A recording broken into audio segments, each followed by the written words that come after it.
Bueno, bienvenidos a todos. Mi nombre es Leandro Violanti y vamos a charlar un poco sobre la mecánica cardíaca, complementando un poco lo que charlamos el encuentro anterior en cuanto a fisiología del corazón.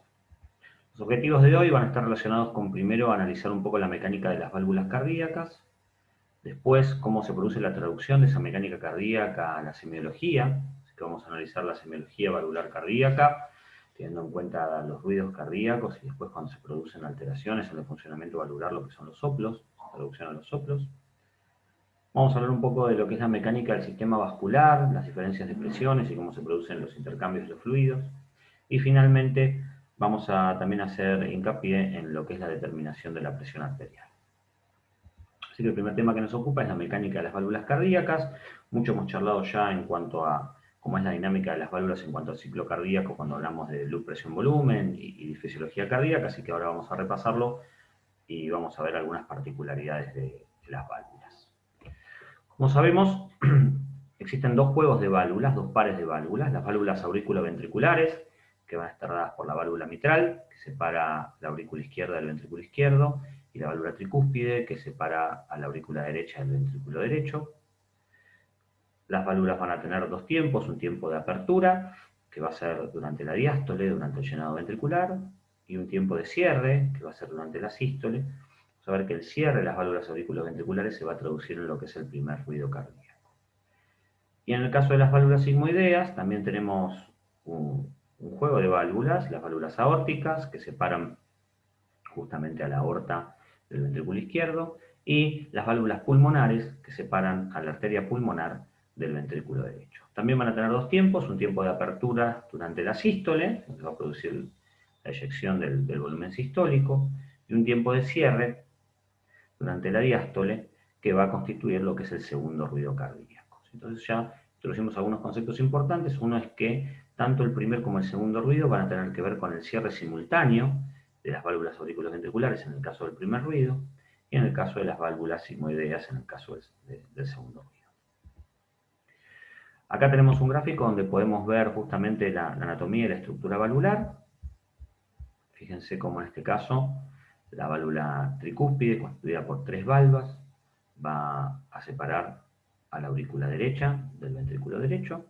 Por debajo podemos ver el aparato yuxtavalvular, constituido por las cuerdas tendinosas y por los músculos papilares, ya los vamos a analizar un poco más en profundidad. En el caso del corazón izquierdo, la válvula mitral, con sus dos valvas, separando la aurícula izquierda del ventrículo izquierdo. Acá podemos ver a las válvulas aórticas, que separan la aorta con su callado del ventrículo izquierdo, y finalmente las válvulas pulmonares, separando al ventrículo derecho de la arteria pulmonar. Pueden ya notar diferencias, como las válvulas auriculoventriculares tienen sistema yuxtavalvular, es decir, tienen cuerdas tendinosas y músculos papilares, mientras que las válvulas sigmoideas, aórticas y pulmonares no van a tener un sistema de soporte, digamos, yuxtavalvular. De todas maneras, esto ya lo vamos a analizar en profundidad más adelante. Entonces, si queremos relacionar la dinámica de las válvulas en función de las dos etapas del ciclo cardíaco, la sístole y la diástole, vemos que en sístole se va a producir el cierre de las válvulas auriculoventriculares. O sea, alguna de las principales funciones de las válvulas auriculoventriculares va a ser justamente evitar el flujo retrógrado de sangre de los ventrículos a la aurícula durante la sístole. Se va a producir entonces en sístole la contracción ventricular, con el consecuente eliminación, digamos, o eyección del volumen sistólico, y que finalmente también en sístole se va a producir la apertura de las válvulas sigmoides, ¿sí? Para que pueda haber volumen sistólico, para que pueda haber volumen de salida de los ventrículos, se tiene que justamente generar la apertura de las válvulas sigmoides.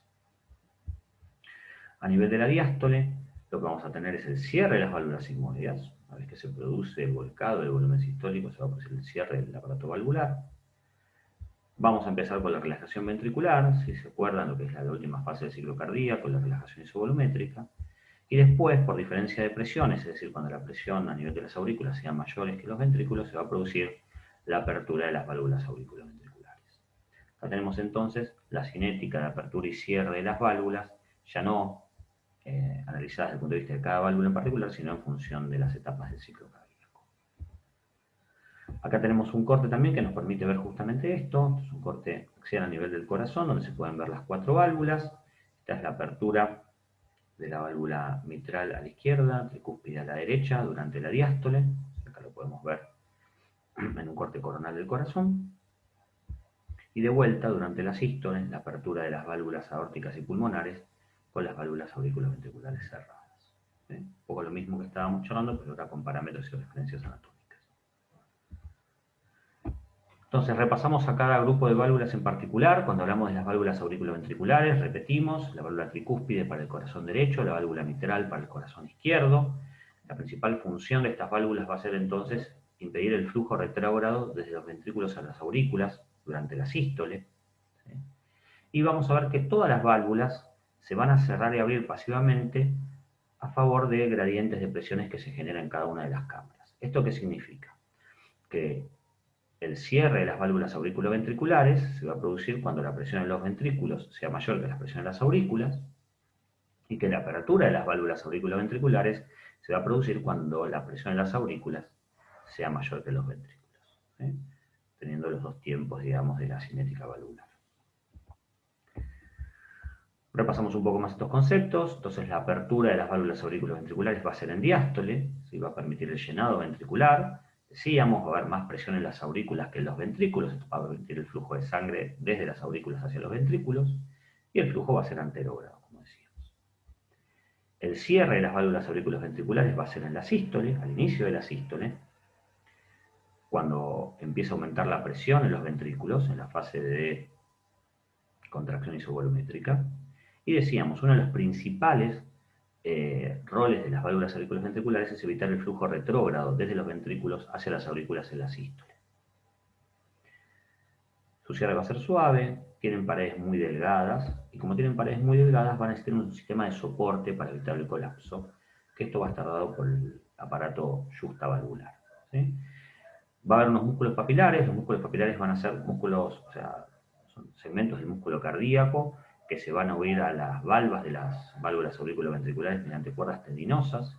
Estos músculos se van a contraer junto con los ventrículos, y justamente la función de estos músculos papilares va a ser evitar el prolapso de las válvulas hacia las aurículas durante la contracción ventricular. Va a ser un andamio que van a mantener en su lugar a todo el aparato valvular para que cuando las presiones en los ventrículos aumentan mucho, esto no genere el prolapso de las valvas hacia la luz de las aurículas. Obviamente que si se rompe una cuerda tendinosa, o se paraliza o se necrosa un músculo papilar en contexto de cardiopatía isquémica, esto va a generar una insuficiencia valvular, ¿sí? Así que cuando uno analiza las válvulas auriculoventriculares, no solamente tiene que analizar las valvas, sino a todo el aparato justavalvular. Acá podemos ver, en el caso particular de la válvula mitral, cómo tenemos el nacimiento de los músculos papilares a nivel de la pared muscular ventrículo izquierdo. Por encima de ellos, todo lo que son las cuerdas tendinosas que vinculan a los músculos papilares con las dos valvas, en este caso de la mitral, ¿sí? Justamente evitan esto, que haya un prolapso de sangre o sea, un flujo retrógrado de sangre desde los ventrículos a las aurículas, pero el prolapso de las valvas cuando se produce aumento de la presión ventricular.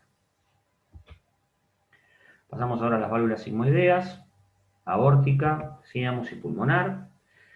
El rol va a ser exactamente el mismo, va a ser impedir el flujo retrógrado desde las arterias a los ventrículos, en la diástole, ¿sí? Vamos a tratar de que, recuerden que sobre todo a nivel de la aorta, hay una presión remanente, debido a la pared elástica de la aorta, que es de aproximadamente 80 milímetros de mercurio. Entonces la idea es que con ese gradiente de presiones, el cierre de las válvulas, en el caso aórticas, impidan que haya flujo retrógrado de sangre desde la aorta hacia el ventrículo en diástole. Una vez más, las válvulas sigmoideas se van a cerrar y abrir pasivamente a través del gradiente de presiones que se genera en cada una de las cámaras. El cierre de las válvulas sigmoideas se va a dar al inicio de la diástole, ¿sí? Cuando hay mayor presión de las arterias, tanto en la pulmonar como en la aorta que en los ventrículos. Decíamos que el rol va a ser evitar el flujo retrógrado. Y la apertura va a ser el inicio de la eyección, ¿sí? Cuando se produzca la eyección, lo que es la fase 3, el periodo eyectivo del ciclo cardíaco, cuando haya mayor presión a nivel de los ventrículos que a nivel de las arterias. El flujo también siempre va a ser anterógrado. Las paredes, las valvas de las válvulas sigmoideas van a ser mucho más fuertes y gruesas, por lo que requieren un poco más de presión al cerrarse, Y esto también, al tener que resistir mayores presiones, las hacen que estén sometidas a mayor abrasión mecánica, es decir, las presiones son mucho más altas, la velocidad de eyección por sus orificios pequeños es mucho más alta, y esto lo hace mucho más susceptible a la abrasión mecánica. Vamos a ver que las válvulas sigmoideas no cuentan con aparatos yustavalvulares, es decir, no tienen cuerdas tendinosas ni músculos papilares, pero sí tienen un armazón fibroso que les confiere mayor fuerza y mayor resistencia, ¿sí? Pero obviamente el estrés que van a recibir las válvulas sigmoideas va a ser más alto que el que van a recibir las válvulas auriculoventriculares. Bien, ahora entonces que analizamos cómo fueron las características, cómo se produce el cierre y la apertura de las válvulas, vamos a charlar un poco de cómo esto se traduce a la evaluación clínica. Lo primero que tenemos que saber es que para poder abordar desde el punto de vista de la semiología a las diferentes válvulas cardíacas, nosotros tenemos focos de auscultación cardíacos, que sé que desde el punto de vista de anatomía de superficie van a ser la proyección de la ubicación, aproximada obviamente, de donde están las diferentes válvulas. Entonces nosotros tenemos un foco de auscultación aórtico, que va a estar dado a nivel del segundo espacio intercostal paraesternal derecho. Esto va a estar dado justamente en la salida de la aorta, donde van a estar las válvulas aórticas sigmoideas. Ahí podemos auscultar el cierre de las válvulas aórticas. En el segundo espacio intercostal paracardíaco izquierdo vamos a tener el foco de auscultación pulmonar, una proyección de donde está justamente esa válvula. Tenemos a nivel del quinto espacio intercostal, en la línea medio clavicular, el foco de auscultación mitral, que va a estar básicamente bien en la punta del ventrículo izquierdo. Y en el quinto espacio intercostal, paraesternal derecho, a veces puede estar un poco más abajo a nivel subsifoideo, pero esta es la referencia anatómica que tenemos que tener en superficie, vamos a encontrar el foco de auscultación tricuspideo. Hay un quinto foco de auscultación, que es el foco aórtico accesorio, que va a estar dado a nivel entre el tercer y el cuarto espacio intercostal paraesternal izquierdo, donde también vamos a poder escuchar mejor el cierre de las válvulas aórticas. Entonces, a partir de estos focos de auscultación es donde yo voy a hacer el abordaje y la auscultación, valga la redundancia, de los diferentes ruidos cardíacos. Entonces, los ruidos cardíacos se dan por el cierre de las válvulas, ¿sí? El cierre de las válvulas provoca el sonido, no así su apertura. Si en condiciones normales uno no debería ocultar chasquidos de apertura de las válvulas. Cada ruido se produce por la suma del cierre de las válvulas derechas e izquierdas correspondientes, esto ya lo habíamos dicho, es decir, que el primer ruido se va a dar tanto por el cierre simultáneo de la válvula mitral y la válvula tricuspidia, mientras que el segundo ruido se va a dar por el cierre simultáneo de las válvulas aórticas y pulmonares. Y lo que vamos a ver es que la contracción ventricular va a generar un flujo de sangre que choca contra las válvulas tirantes, y ahí se va a generar el ruido. Este es en el caso del primer ruido. En el caso del segundo, lo mismo, el cierre súbito de las válvulas sigmoideas al final de la sístole es el que lo va a generar. Un dato interesante es que, en particular para el segundo ruido, puede haber algo que se llama desdoblamiento fisiológico. Si el paciente contiene la respiración, al contener la respiración, esto puede aumentar un poco el volumen sistólico del corazón derecho, y esto puede hacer que el componente pulmonar del segundo ruido se retrase un poco. Es lo que se conoce como desdoblamiento fisiológico. Ahora lo vamos a ver mejor en un gráfico. Este gráfico lo que tenemos son esquematizados los ruidos cardíacos. Tenemos el primer ruido cardíaco, que decíamos se corresponde con el cierre de las válvulas auriculoventriculares. Por delante del cierre de las válvulas auriculoventriculares sobreviene la sístole. Esto se puede comprobar en la semiología mediante la evaluación de la onda de pulso, ¿sí? La sístole se corresponde con la onda de pulso, entonces yo escucho un ruido cardíaco, por delante de ese ruido cardíaco veo la onda de pulso, es decir, que es el primer ruido cardíaco, y después, cuando termine esa onda de pulso, voy a escuchar un segundo ruido, que es el segundo ruido cardíaco, que es el cierre de las válvulas sigmoideas. Acá está esquematizado como puede haber un leve desdoblamiento entre el componente aórtico y el componente pulmonar. Esto se pone mucho más de manifiesto, como decíamos, si el paciente contiene la respiración, por el aumento transitorio del volumen de llenado del corazón derecho. Y después tenemos en diástole. Fíjense acá que están esquematizados dos ruidos más, el tercer ruido y el cuarto ruido. Estos no son ruidos normales, son ruidos patológicos que pueden aparecer ante diferentes patologías. En el caso del tercer ruido, en pacientes, por ejemplo, con insuficiencia cardíaca, se genera por el flujo turbulento, o sea, no corresponden con cierres valvulares, sino por flujos turbulentos que se dan en el ventrículo. El tercer ruido es el flujo turbulento del llenado rápido ventricular, digamos que se puede ver en pacientes con insuficiencia cardíaca. Y el cuarto ruido es flujo turbulento que se da ante la sístole auricular, ese refuerzo telediastólico que se ve por la sístole auricular, que se da sobre todo en corazones muy rígidos, por ejemplo en pacientes que tienen hipertensión pulmonar, hipertensión arterial con mucha hipertrofia del ventrículo izquierdo. Pero en condiciones normales, podemos esquematizar: primer ruido, cierre de válvulas auriculares ventriculares; segundo ruido, cierre de las válvulas sigmoideas; en el medio, la sístole. Un repaso de esto que estábamos charlando en el esquema, ¿sí? El tercer ruido se oculta en el tercio medio de la diástole y es se representa el choque de la sangre entrante contra las paredes tensas del ventrículo. Se puede dar en condiciones normales, pero es más raro. Que decíamos, en pacientes con insuficiencia cardíaca, con hipertensión arterial, esto se puede ocultar, pero nunca debería considerarse completamente normal. Y el cuarto ruido decíamos que corresponde a la contracción auricular, la sístole auricular, en situaciones patológicas como hipertensión arterial severa. Entonces, ¿qué pasa cuando las válvulas no funcionan de manera correcta? ¿Sí? Como decíamos, los tiempos valvulares son dos: tiempos de cierre y tiempos de apertura. Bueno, cuando esa apertura no se da completamente o cuando ese cierre no se da completamente, obviamente tenemos condiciones patológicas. Vamos a hablar de estenosis cuando la apertura de las válvulas no sea completa, es decir, cuando la apertura valvular sea menor a la esperada. Y vamos a hablar de insuficiencia valvular cuando el cierre de las válvulas no sea el adecuado. En el caso de los soplos, o sea, cada vez que se produzcan estos fenómenos, estas alteraciones en el cierre y en estas alteraciones en la apertura, eso se va a traducir a un soplo. Entonces, cuando nosotros hablemos de soplos, en el caso de los soplos patológicos, vamos a ver que hay algunos soplos que son fisiológicos, que se pueden dar en pacientes jóvenes también, pero en particular con las características que vamos a analizar a continuación. Cuando hablamos de soplos, vamos a estar pensando en una alteración en la dinámica de cierre o apertura de las válvulas. En el caso de la estenosis aórtica o la estenosis pulmonar, ¿sí? Pues se pueden dar tanto para las válvulas aórticas como las válvulas pulmonares. El soplo va a ser sistólico, acuérdense, la apertura de las válvulas aórticas y pulmonares se produce durante la sístole para permitir la salida del volumen sistólico, así que justamente el soplo va a ser durante la sístole, va a ser muy intenso. Y en el caso de las insuficiencias aórticas y pulmonares va a ser diastólico. ¿Por qué? Porque en diástole la válvula aórtica y pulmonar tienen que estar cerradas, y si ese cierre no se produce de manera efectiva, vamos a tener un flujo hacia el ventrículo izquierdo, en el caso de la aorta, o hacia el ventrículo derecho, en el caso de la pulmonar, y eso se va a traducir en un soplo. Si yo pongo el estetoscopio a nivel del soplo aórtico en insuficiencia aórtica, es donde voy a escuchar mejor el soplo.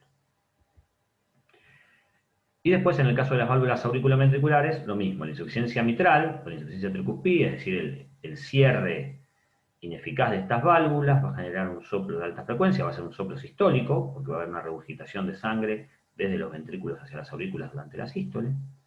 Y en el caso de la estenosis mitral o tricuspidia, lo mismo: no se va a producir una apertura correcta de estas válvulas, va a haber un soplo diastólico, porque va a ser durante la fase de llenado ventricular, cuando el flujo va desde las aurículas hacia los ventrículos, y va a ser de baja frecuencia. Lo que podemos ver en pantalla es un fonocardiograma. Lo que está marcado con la letra A es el fonocardiograma normal, ¿sí? Acá tenemos el primer ruido cardíaco, que es el cierre de las válvulas auriculoventriculares, la sístole; el segundo ruido cardíaco, que es el cierre de las válvulas sigmoideas; y a continuación tenemos todos los soplos que se originan en las patologías valvulares. Fíjense en el caso de la B, este es el caso de una estenosis aórtica. Decíamos, la estenosis aórtica va a estar dada por una alteración en el cierre, en la apertura de la válvula aórtica. Entonces, como la válvula aórtica no se va a abrir de manera correcta, esto va a generar un flujo turbulento durante la sístole. Fíjense que tiene una digamos, estructura romboidal, ¿sí? Que va haciendo increscendo, decrescendo. Esto tiene que ver con cómo se va produciendo la salida del volumen sistólico durante la sístole.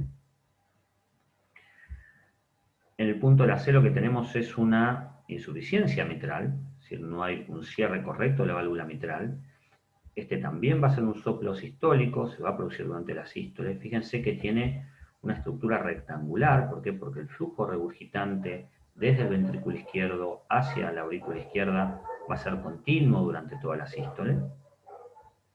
Encontramos ahora ya lo que son los soplos diastólicos. Estos son soplos que están solamente para el corazón izquierdo, ¿no? Las mismas características las van a tener para el corazón derecho, pero que no están descritos en este gráfico.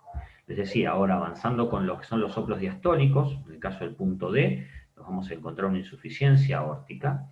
En el caso de la insuficiencia aórtica, se va a producir el flujo retrógrado de sangre desde la aorta hacia el ventrículo izquierdo, esto va a ser durante la diástole, así que va a tener una forma cónica, porque va a haber mayor reflujo al principio de la diástole y eso se va a ir disminuyendo, obviamente, en la medida de que vaya bajando el volumen remanente en la aorta. Y en la estenosis mitral, como tenemos un inicio del soplo que es mesodiastólico y un refuerzo telediastólico que va a estar relacionado con la sístole auricular. Entonces acá tenemos los soplos sistólicos, BC, soplos diastólicos, D y E, en particular para el corazón izquierdo.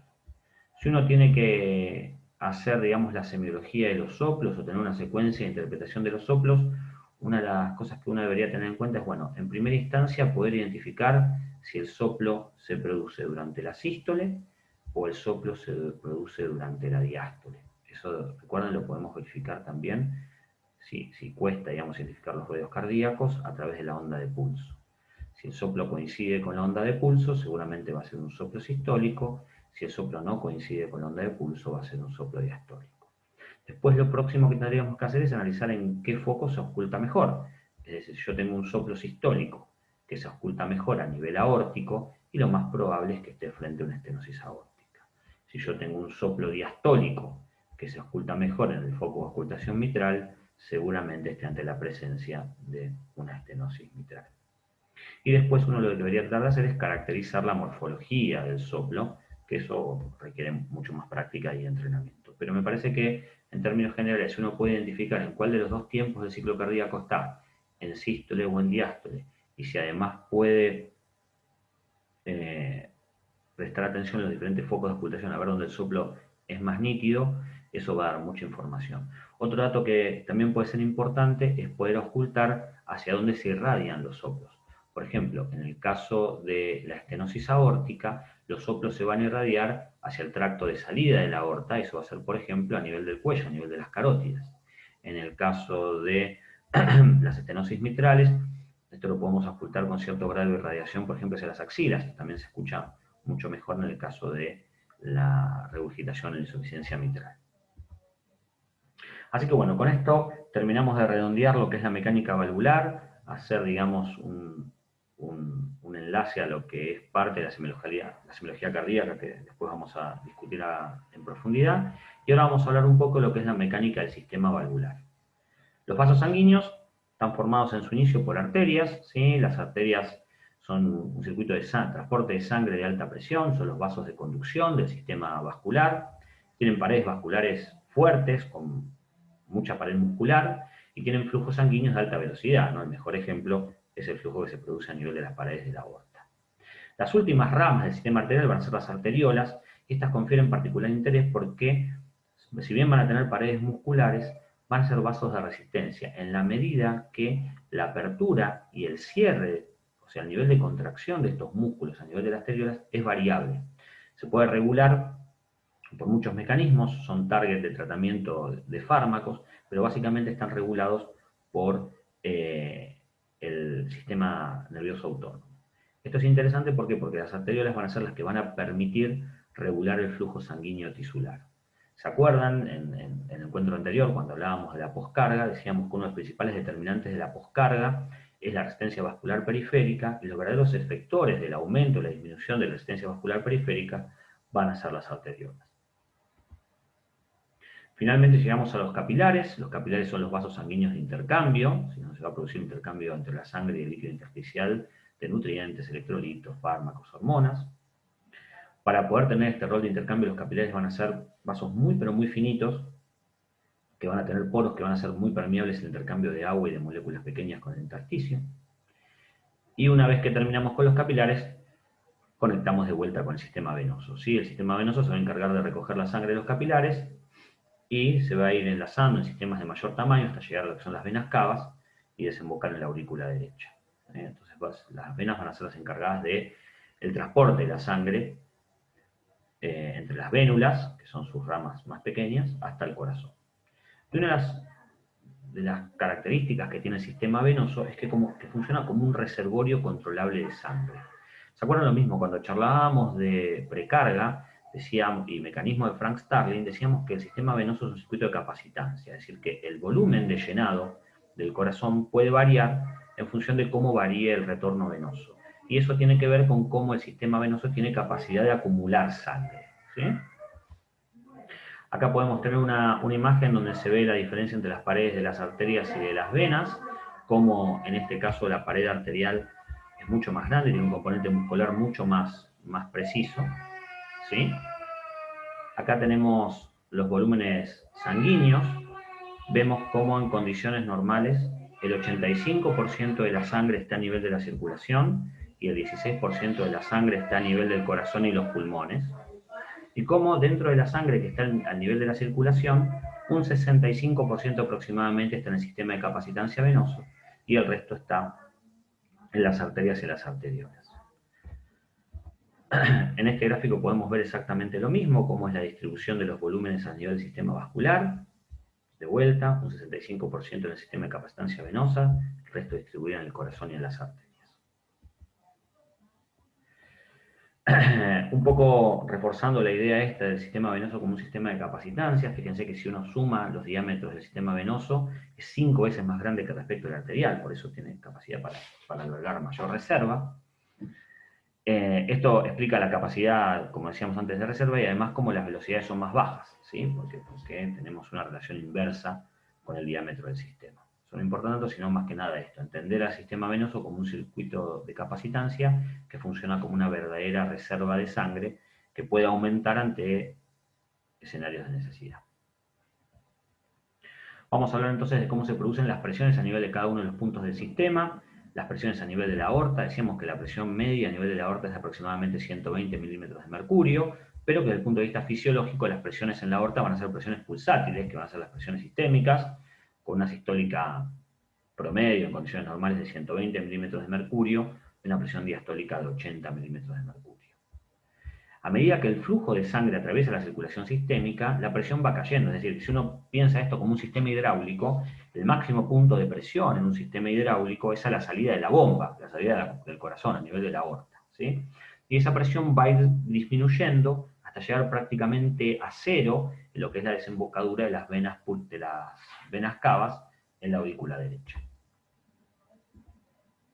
Los capilares sistémicos tienen presiones de 35 milímetros de mercurio cerca de las arteriolas y de 10 milímetros de mercurio en los extremos venosos. Esto es lo que va a producir justamente es un gradiente que va a estar a favor del intercambio, es decir, de agua, de nutrientes, donde las presiones van a ser mucho más altas cerca de las arteriolas y mucho más bajas a nivel de las vénulas. Y después vemos también como a nivel del circuito menor, a nivel del sistema de la arteria pulmonar, las presiones pulmonares medias van a ser de 16 milímetros de mercurio, con sistólicas que van a estar en condiciones normales alrededor de 25 milímetros de mercurio. La presión capilar pulmonar va a ser en condiciones normales entre 7 y 8 milímetros de mercurio. Entonces acá tenemos de alguna manera retratada cómo van a ser los diferentes gradientes y diferencias de presiones en el circuito mayor y en particular en el circuito menor. Hay un concepto que es importante también antes de avanzar sobre la determinación de la presión arterial que tiene que ver con el fenómeno de distensibilidad vascular. ¿Sí? La distensibilidad de los vasos le permiten acomodarse, digamos, a las arterias en particular, a lo que es el gasto pulsátil del corazón. ¿Por qué? Porque esta distensibilidad permite que el intercambio, es decir, que el flujo de sangre sea continuo. En un corazón que funciona en dos tiempos, sístole y diástole, la distensibilidad vascular va a permitir un flujo sanguíneo continuo u homogéneo hasta los tejidos. Porque si esta estructura no estuviera presente, digamos, se produciría flujo durante la sístole y no se produciría flujo durante la diástole. Entonces, esta distensibilidad vascular, esta compliance vascular sobre todo de las arterias, va a permitir que el flujo sea continuo. ¿Sí? Bien. Vamos entonces al último punto de nuestra charla, que va a tener que ver con la determinación de la presión arterial. Decíamos que el corazón funciona como un sistema de dos tiempos, sístole y diástole. Cada latido va a generar una oleada de sangre hacia las arterias. Y de vuelta reforzamos que si no hubiese un mecanismo de extensibilidad del sistema vascular arterial, el flujo solo se produciría en sístole y no en diástole. Gracias a la extensibilidad de los vasos, el flujo a nivel del sistema es continuo, ¿sí? Y la diferencia, ¿sí? Ya empezamos a introducir algunos conceptos, la diferencia entre la presión sistólica y la presión diastólica es la presión de pulso o la presión diferencial, que en condiciones normales es de 40 milímetros de mercurio. En los ejemplos que usábamos antes, si un paciente tiene una presión sistólica de 120 milímetros de mercurio y una diastólica de 80, la diferencia entre 120 y 80 es 40 milímetros de mercurio. La presión diferencial o la presión de pulso. Entonces, ¿cómo se van a dar las diferentes presiones, la presión sistólica y diastólica? Bueno, la entrada de sangre a las arterias con la sístole ventricular hace que las paredes se distiendan mucho y que las presiones a nivel de esas paredes aumenten, ¿sí? Por eso decimos que en condiciones normales, en la sístole la presión arterial es de aproximadamente 120 milímetros de mercurio. Al final de la sístole, cuando se cierran las válvulas sigmoideas, en el caso particular del corazón izquierdo, el circuito mayor, las válvulas aórticas, las paredes elásticas de las arterias van a mantener una presión elevada. Por eso siempre decimos que en la aorta, en condiciones normales, va a quedar una presión remanente que es alrededor de 80 milímetros de mercurio, que va a ser la presión diastólica. Vamos a ver que hay una melladura en la onda de presión. Si uno pudiera hacer una curva, ahora la vamos a analizar, una curva de lo que es la presión a nivel de la aorta durante el ciclo cardíaco, una pequeña melladura en el medio que tiene que ver con el cierre de las válvulas sigmoideas, que va a generar un flujo retrógrado muy leve. Ahora lo vamos a analizar un poquito mejor. Pero lo importante es esto, entender por qué tenemos una presión sistólica y una presión diastólica. La presión sistólica, de la mano de la extensibilidad, el aumento de las presiones en los vasos durante la salida de sangre, durante la sístole, y esa presión diastólica, que va a ser esa presión remanente que va a quedar en los grandes vasos en el sistema durante la diástole. Decíamos que durante la diástole la presión diastólica, perdón, la presión aórtica va a disminuir lentamente, ¿sí? Gracias a la capacidad elástica que tienen sus paredes, hasta llegar al valor normal de 80 milímetros de mercurio. Este fenómeno también pasa en la circulación pulmonar, pero como siempre decimos, el circuito menor, el circuito pulmonar, maneja presiones muchísimo más bajas que el circuito mayor. Entonces, la presión de pulso, decíamos que era la presión diferencial entre la sístole y la diástole, va a estar determinada por dos factores. Uno es el volumen sistólico, ¿no? Que va a ser la fuerza generada por los ventrículos en cada contracción. Y la segunda va a ser lo que decíamos por la compliance, por el fenómeno de extensibilidad que tienen los grandes vasos. Acá está el gráfico que les mostraba. Este es un gráfico que está trazando, digamos, lo que son las presiones a nivel de la aorta durante el ciclo cardíaco. Tenemos una presión basal, que es la de 80 milímetros de mercurio, que es la presión diastólica, que es la presión de reposo durante la diástole a nivel de la aorta, y cómo una vez que se produce la sístole, ¿sí? Hay un aumento de presiones hasta lo que es la presión pico de 120 milímetros de mercurio. Decíamos que después que se produce la sístole empieza a haber un descenso progresivo de la presión en la aorta. Esta es la melladura que tiene que ver con el cierre de las válvulas sigmoideas, hasta que la presión vuelve a caer a sus valores normales en diástole de 80 milímetros de mercurio. Entonces, presión sistólica con el pico de la onda durante la salida del volumen sistólico, presión diastólica en la base. Tenemos, obviamente, que la resta entre la presión sistólica y la presión diastólica va a ser lo que conocemos como presión de pulso o presión diferencial. Fíjense que acá en el gráfico también tenemos otro determinante que es la presión arterial media. La presión arterial media va a surgir de una cuenta que tiene que ver con a la presión diastólica restarle un tercio de la presión diferencial, un tercio de la presión de pulso. En este caso, ¿sí? Yo tengo la presión diastólica, que sería de 80 milímetros de mercurio, la presión diferencial, que sería de 40, porque es 120 menos 80 es 40, entonces yo hago un tercio de 40 y a eso le sumo 80, voy a tener la presión arterial media. Esto es importante ¿por qué? Porque la presión arterial media va a ser la presión de perfusión tisular, es decir, va a ser la presión constante que le va a estar llegando a los diferentes tejidos para producir el intercambio. Bueno, ¿y cómo vamos a medir la presión arterial ahora que tenemos claro cuáles son los determinantes de la presión arterial sistólica y diastólica? Bueno, los pasos de medición de la tensión arterial por auscultación son varios. Esto lo vamos a desarrollar mucho mejor en lo que son los prácticos, en las habilidades, pero la idea es acá dar una referencia como para que ustedes puedan ir con algún preconcepto a hacer los prácticos. Básicamente 2 veces dedos por arriba de la palpación del pulso humeral.